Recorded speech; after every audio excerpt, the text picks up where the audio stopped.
You ask Tiger to solve. This deals with linear equations with one unknown.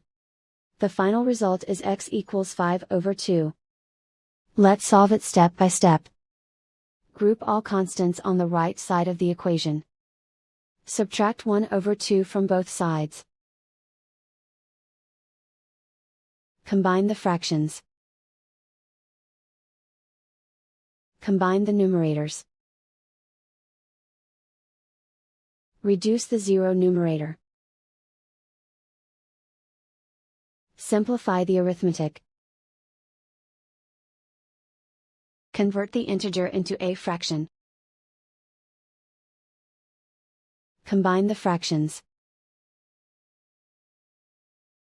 Combine the numerators. Isolate the x. Multiply both sides by inverse fraction 5/1.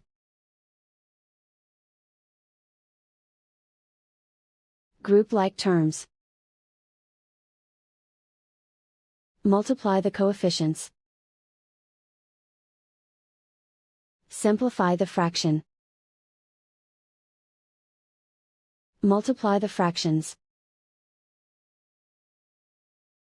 Simplify the arithmetic. And so the final result is x equals 5/2.